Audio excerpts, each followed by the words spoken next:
when a patient and a family says, we didn't want to be diagnosed with cancer. We didn't want to be at the James Cancer Hospital, but after this experience, there's nowhere else that we would rather be. That is the end result of empathetic care and compassion in the delivery of that care as well. This is the James Cancer-Free World podcast. I'm Steve Wartenberg, and today we have two guests. John Schaffner, Director of Coaching at Ohio State's Fisher College of Business, and David Cohn, a gynecologic cancer surgeon, interim chief executive officer and medical director of the James. John is the coach in residence at the James, and he leads a new program, a coaching program that focuses on compassion. John worked with Dave to create and implement the program and bring it to James doctors, and I'm very curious and excited to learn all about it. So welcome, John and Dave, to the podcast. Thanks for having us. So John, I'm always interested in coaching. I think it's kind of an understood profession and underutilized profession. So how did you get into it, and what led you to teaching coaching compassion at the James? So at the James, we've had such a long story, and it's one of the reasons is to sort of cut to one of your questions.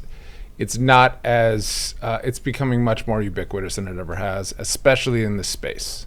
And I think that's the main reason, meaning there's lots of doctors seeking coaching. Coaching is growing quite significantly within medical centers. There's lots of reasons we can unpack today as to why that is. In addition to my work here at Ohio State, I also certify coaches at Columbia's certification program that's run out of Teachers College. I'm a Columbia alum. And what I mentioned that particularly is because we've certified about 1,000 over the years.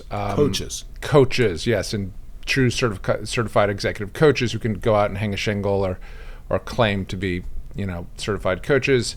We're finding more and more coaches, or more surgeons and doctors or medical professionals seeking coaching as a framework. It's not just a service you can provide that can help people, but it's also a mental framework in terms of how you look at complexity, how you engage in organizations. So that's just the state of the union, perhaps, around coaching. Coaching, as when I became exposed to it in my career after my MBA, I was seeking a lot of information about leadership development. That was really interesting to me. I wanted to know particularly how leaders operated in the highest levels of leaders. And what I found was there's a lot of nonsense out there, what I call sort of like the flavor of the month book that you get at the bookstore in the airport. You're like, oh, here's Who Moved My Cheese? And I'm not casting aspersions. I'm saying that again. See, that's my word for you, Steve. It's aspersions. That's going to be the theme. You get like a 10% discount on the Buckeye James. At the aspersion store. You get 10% off the James gift shop if you just say aspersions. Just say that. As long as I don't have to spell it. Or it could be your Starbucks name. I think that is also another way to think about it. It's interesting you said that you were interested in looking at other leaders. I was a business reporter here in Columbus at the Dispatch and covered a lot of CEOs. I noticed you're not mentioning you covered my hated Eagles. You led with this business reporting nonsense. Okay. You're from New York and I'm from Philadelphia. Yes, I know. So. And I'm from DC. You're in the middle of something here, David. I just want to let you know. So I guess I'm on top this week. Oh my goodness. But I like to talk to CEOs about their business philosophy and how they led. And Mike Caligiuri used to be here, had a great philosophy, and we talked about it a lot. So you're right. It's fascinating. It is. And what did you find fascinating about it? Leaders who listen seem to do better than leaders who don't. And it seems so simple. And one of the things I say in leadership all the time is it's commonsensical. It's not common practice, right? So a lot of the things that we say, like, listen, oh, wow, is that a shock to you, CEO over here, right? Like, it's not a shock, but it's not a common practice. And there's reasons for that. Like, we're going to start talking about compassion and empathy. There's systematic reasons that drive people from doing what is commonsensical. So that's an important piece. But yeah, I mean, you noticed that, I would sense, by talking to a lot of CEOs. Yeah.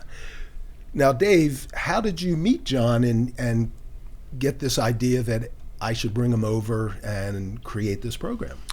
Well, I think the vision started actually in 2018 when we introduced our James Physician Wellness Program. And when I started, I realized that we had a pretty big gap in our program that really supported our physicians in the way, when you think about things about making lives easier and efficient, providing them information and support as well.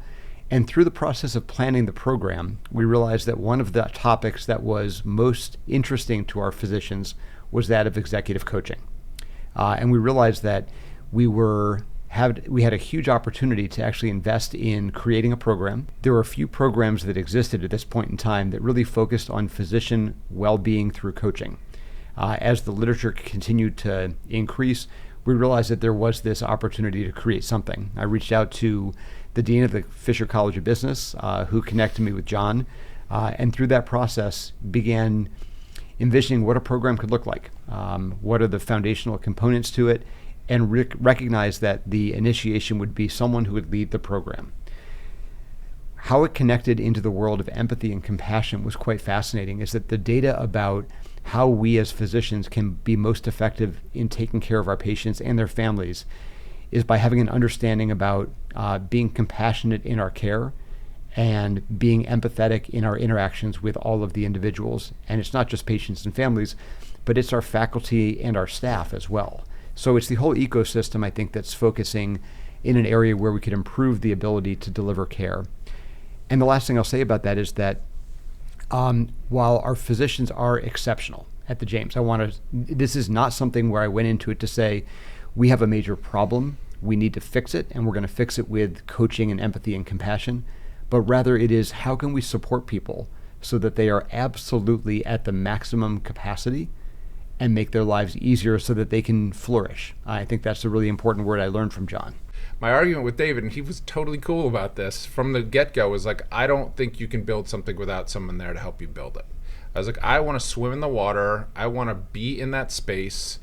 I want to understand empathetically what's going on over there, as opposed to having this sort of purely external point of view where I'm, a business school professor rolling in. And David was totally open to that, right? Meaning you would be embedded in a certain way within the James. And I think that was the only way to create something. And listen, the jury's still out as to whether this is sustainable, but the chances of it being sustainable, in my opinion, and David bought into this, was there has to be a presence, and it has to be tied to something that does orient towards flourishing for doctors. This is democratic coaching for all. I think that's a really important statement, that if you're a physician that's at the James Cancer Hospital, you have access to John Schaffner or one of the coaches that are part of this program, external from the James, to allow them to have access and training and to create that understanding about what is coaching, to deliver on the promise of empathy and compassion and care that we deliver, and also to provide emotional intelligence and leadership capacity for future leaders from the James. So I think it's a really well-rounded program that tries to achieve all the components of growth and flourishing, rather than identifying an opportunity for improving performance because someone is subpar at the beginning. Right. That's important, that no one feels like they're being punished or they're insufficient. They won't get better if that's the case. I mean, that's been proven time and time again. Well, let me get a couple definitions of words that you've said. So, empathy and compassion, is there a difference? Is that mine? Yeah. There is. I mean, they're tangential. They're part of a similar concept. So in the space of emotional social intelligence, which is an area that I studied and have some expertise around, we think about empathy as having sort of three different definitions, right? So the first one is cognitive empathy. I can see if David is in a good mood or a bad mood the moment he walks in, right? I can see the emotions in him. Okay, that's cognitive. That means I just notice the emotions, which is a big skill in emotional and social development, right? And so if we think about people who are psychopathic, just to get into the world of continuums, they don't process that data in the same way that I do or you do, right? So they're missing their capacity to understand what emotions are and that they're actually a data source. Me as a coach, I'm very interested in the data source of my wife, a psychotherapist. She looks at emotions. It's a data source for her. But cognitively, I can see it. There's an emotion, right? Second is what's called, it's empathic concern is one to think about it, is I feel your emotions. This happens to me all the time. There's a commercial on TV that gets me weepy. There's a military officer who comes home his sisters at the, I'm going to get teary-eyed here. The dogs run up and jump No, on the him. sisters at the dining room, the kitchen table, middle of the night with cookies, and it's a Christmas thing, and he's not expecting her there, and I'm getting like misty here. Well, I'm having an emotional reaction to something I know that's fake, like my limbic system is kicking this off. That's empathic concern. So that's seeing emotional data and it having an emotional impact on me. Different than cognitive, okay? So there are 3 different ways. And then finally, there's compassion, which is empathy plus action. Okay. So again, if I see David upset, usually he's effervescent and in a good mood. If I see him not in the way that I usually see him, perhaps being sad, I could cognitively notice. I could feel, I feel sad today too. It's gray out, it's cold. Or I could say, hey, David, is everything okay? So that action piece is an important part of understanding empathy in terms of what we can do about it, right? Because empathy in my brain, okay, it might impact my behavior. Empathy in my heart, if we will, the second example, that might move me. We get moved more from our heart than our brain oftentimes. And then empathy, these 2 kind of components can then spur me to act. And so that's a space of what we call compassion. It comes from the concept of loving compassion from the Dalai Lama. There's actually a whole kind of space of compassionate coaching, which has a physiological, a hormonal, and a neurochemical component to it that we're not going to get into here necessarily, but I'm trained and understand when someone is in a space where they can be coached and when they cannot be. So that's hopefully, though a mouthful. And I would add to that, Steve, is that the end result of empathy and compassion when it comes to healthcare is effective delivery of care as well. Acknowledging that cancer care is challenging on a whole lot of different levels, scientifically, but also emotionally, it's very challenging as well. One of the parts that's critically important in trying to deliver effective care is to have empathy as well, to understand what our patients and their families are going through. So having that cognitive empathy. To pick up on the keys to know what questions to ask. That's exactly right. And to know how to interact with an individual family member, interact with a patient as well. So having that empathy is very important. And having compassion in the delivery of care, that's the action side of it, is how we identify when care is of high quality, but also with a level of when we're trying to deliver on patient experience. When a patient and a family says, we didn't want to be diagnosed with cancer. We didn't want to be at the James Cancer Hospital, but after this experience, there's nowhere else that we would rather be. That is the end result of empathetic care and compassion in the delivery of that care as well. Right, exactly, yeah. So, I mean, I explain that purely from an academic point of view, but let's talk about it from a business point of view, right? Part of the brand of the James is this idea of compassionate cancer care. The coaching program fits into that, in my opinion, because it's brand positive. It's connected. We want patients to flourish. And so if we want patients to flourish, we don't want to just heal them, is my sense of interacting with doctors and with you. It's not a sense of healing them. We want them to have a flourishing lifestyle after they've conquered cancer, live in a community of survivors. There's elements of just the way that the brand is, the James brand is structured. And I'm not trying to sound cold by calling a hospital a brand, but there are components of this that are important to understand. And a program like a coaching program that supports the flourishing of the doctors fits right into that philosophically. That's why I came over here. That's the point I was trying to make about it fitting. Yeah, the phrase I hear from so many doctors is quality of life for your patients. And which is a flourishing synonym, exactly, in my opinion. Yeah, that's what you said. So we're going to take a quick break, and when we come back, we'll dive in and look specifically at the coaching program, kind of how you work with doctors and what they get out of it and what you two get out of it.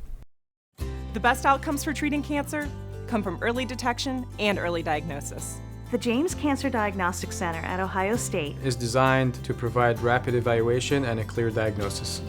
We are transforming care by giving patients direct access to cancer experts who study and treat cancer every day.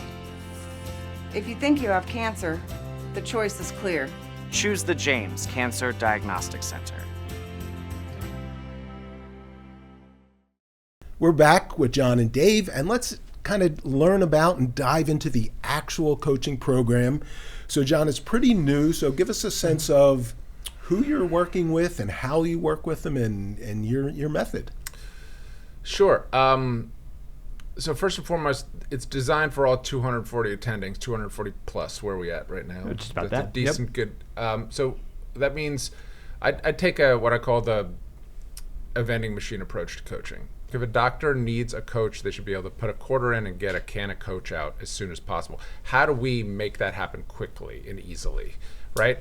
And so the way that we've tried to do it, again, we're out of our pilot phase and it worked pretty well. But I think the idea is essentially we have an existing group of 15 coaches, more now, to serve this 240 person. Oh, there's 15 coaches. We have 15 coaches. From the business school or some of them within the James? These are coaches that are vendor, they're coaches that are all certified coaches, all have worked in a medical center, all have diverse backgrounds in business, but also have had access or have expertise in coaching leaders. Most specifically, the vast majority of them, about 2/3 of them, have worked either in or with doctors or medical professionals before. And that was an important component to it.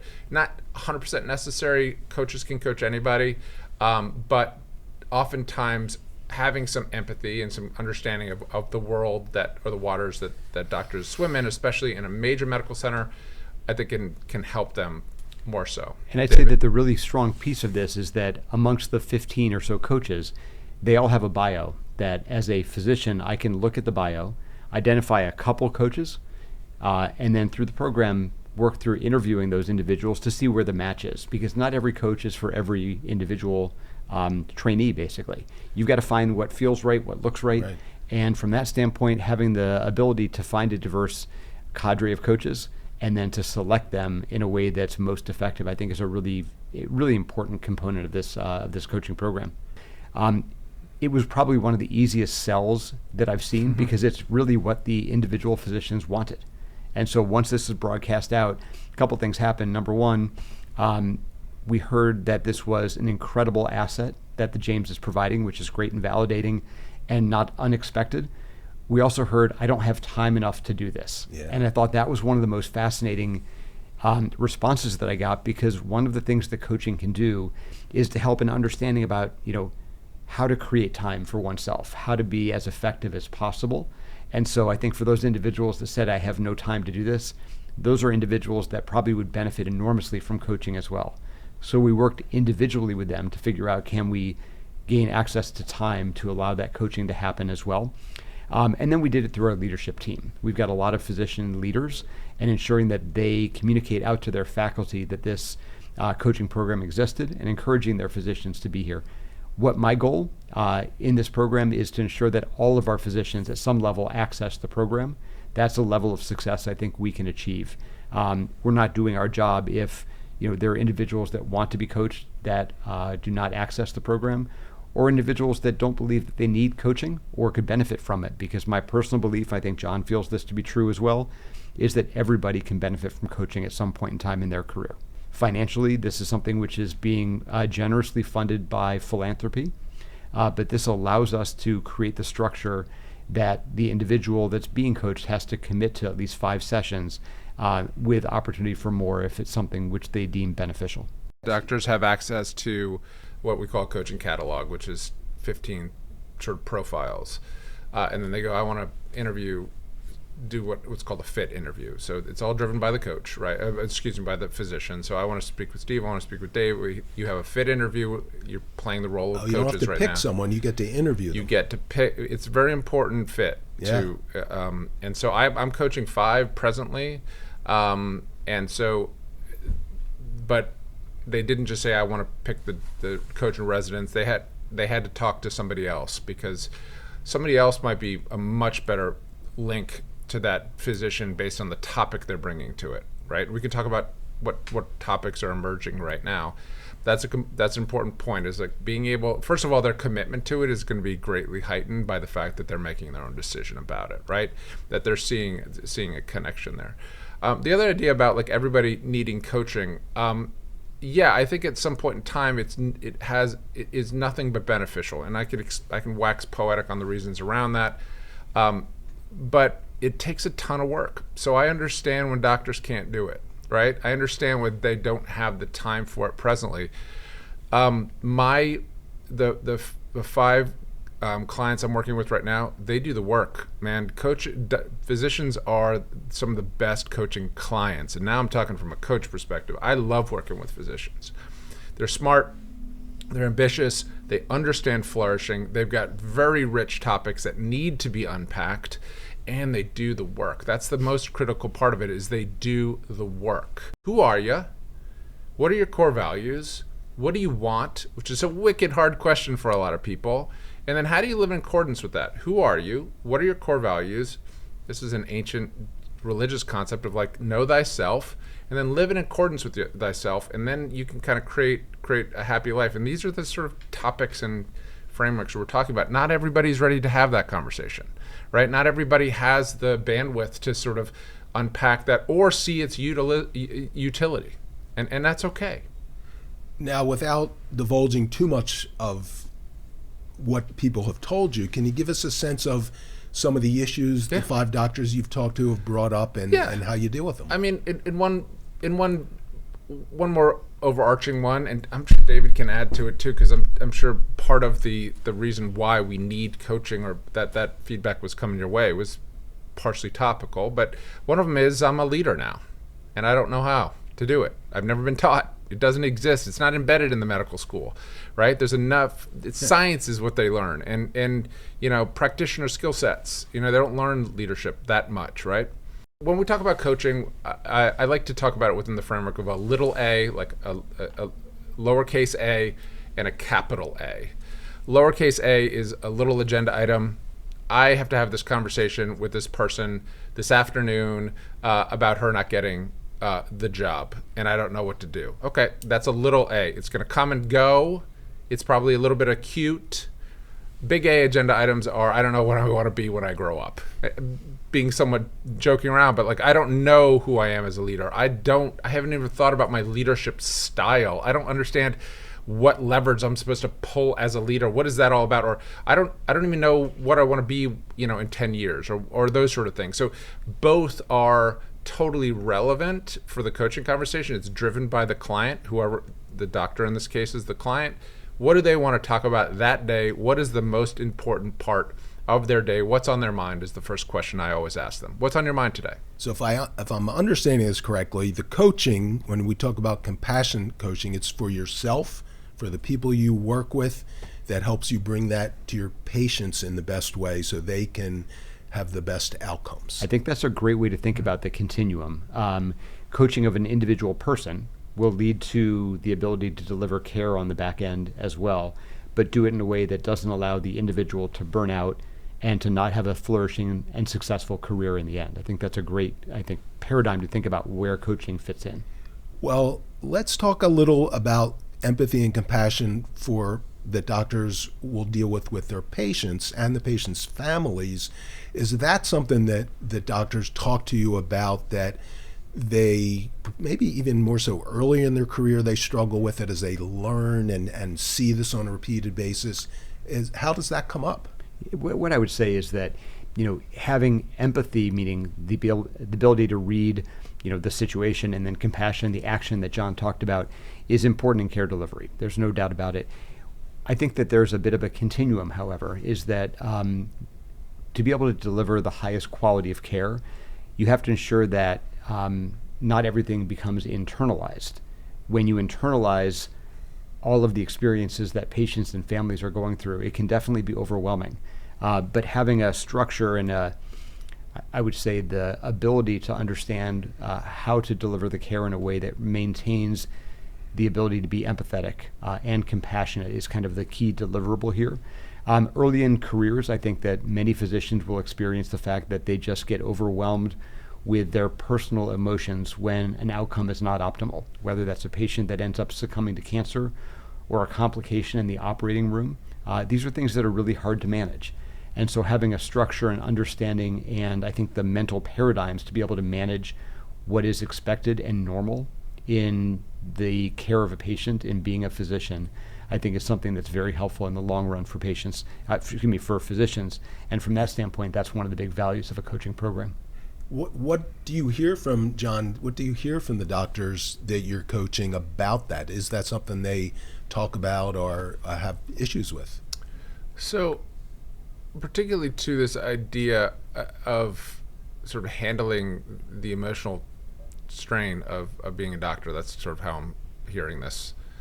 I'm amazed at how doctors already have their own protocol set up for that, right? I don't think you get to this level without already having figured that out. This level means someone who's been around a while. Yeah. You're not a higher up person at the James. Correct. If you're 24. Yes, and I think the medical profession does a really good job of preparing them for that. That's my anecdotal point of view.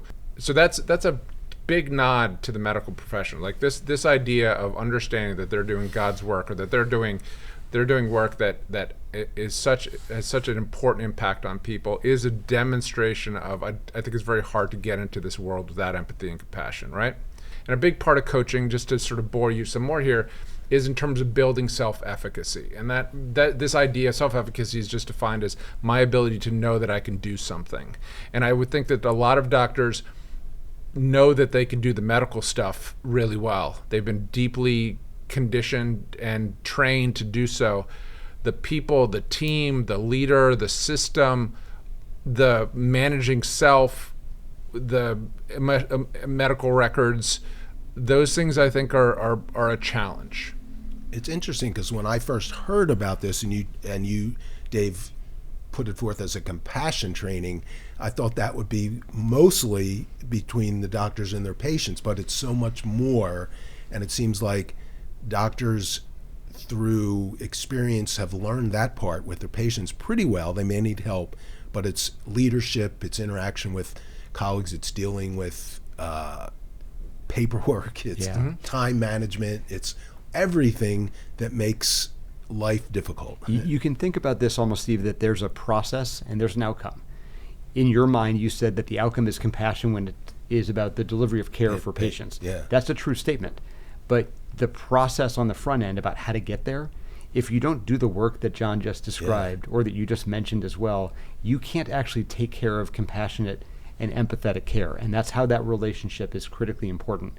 How coaching of an individual physician, how to interact with their teams, how to manage themselves, self-efficacy like John just described. If you don't do those things and do them well, it's going to be almost impossible to deliver compassionate and empathetic care in the day-to-day operations of a physician's life in that component. So it's managing all those other things, so you have the time, the compassion, and the concentration to deal with, to give your patients what they need. That's correct. And I do want to mention one more thing that John just talked about in terms of the environment.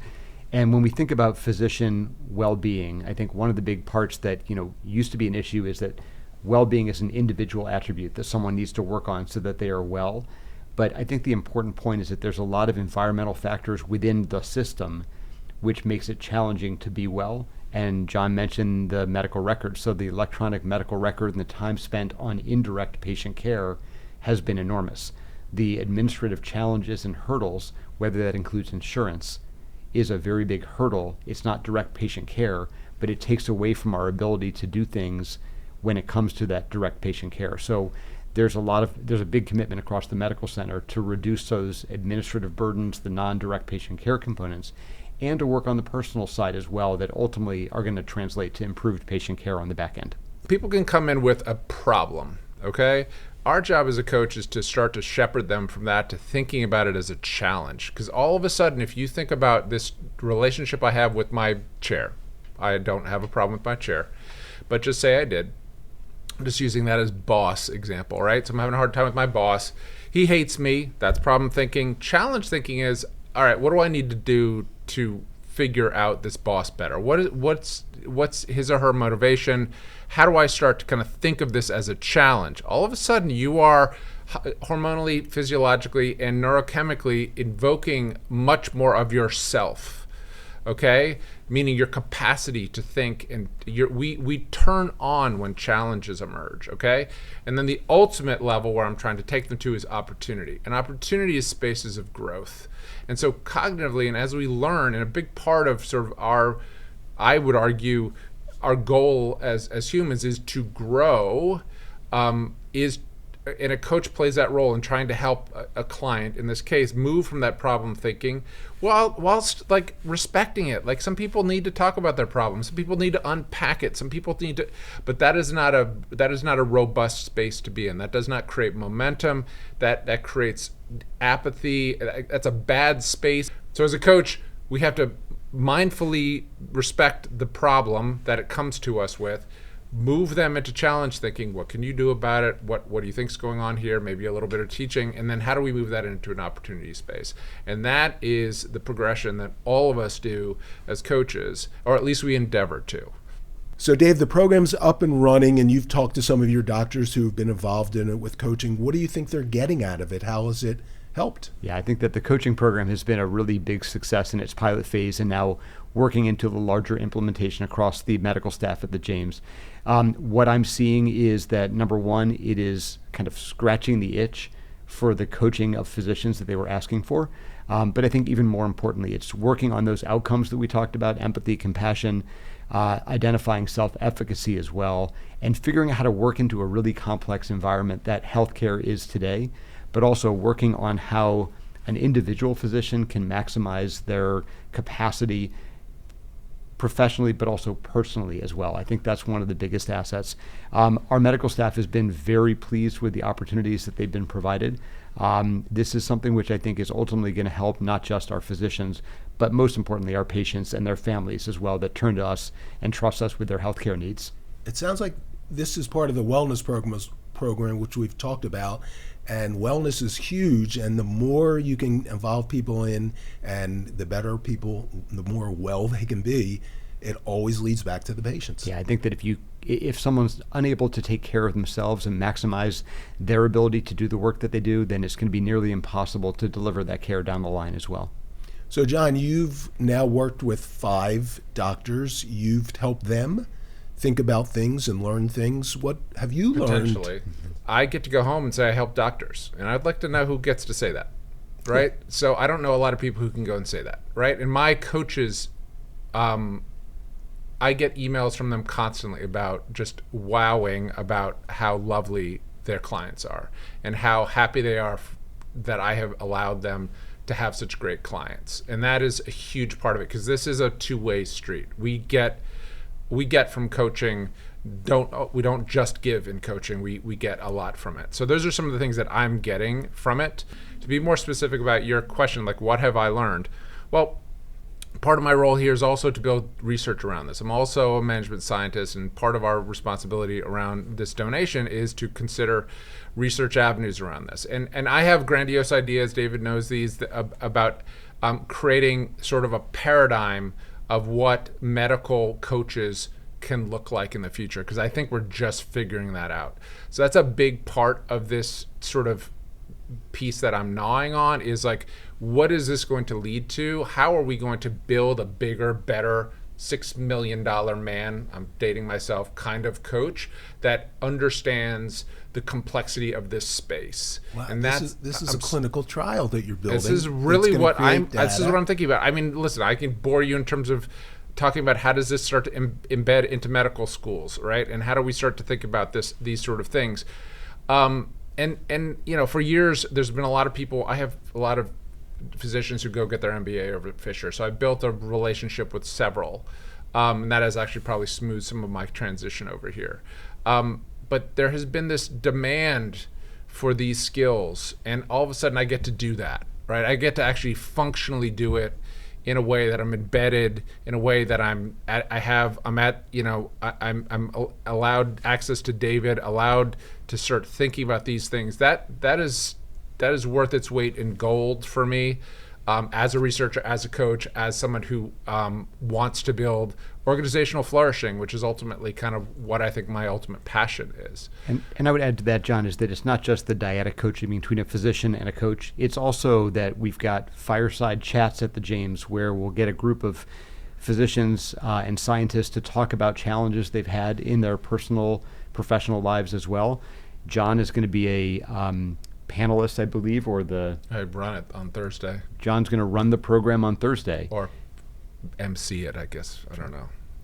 And John's going to be in charge of this program on Thursday, where the topic is going to be about coaching as well. So it's not just individual coaching, it's the enculturation of coaching across the James as well in multiple different avenues that's ultimately going to lead to benefit of our medical staff, interactions with the entire team at the James and our patients and their families.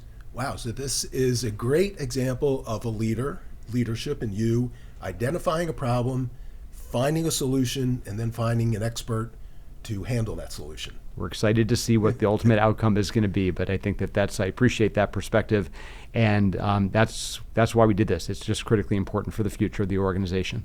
Well, thank you both. This has been fascinating, and I've learned a lot. Great. Thank you, Steve. Thanks. This podcast is brought to you by the Ohio State University Comprehensive Cancer Center, Arthur G. James Cancer Hospital, and Richard J. Solove Research Institute. For more information, check out our website, cancer.osu.edu.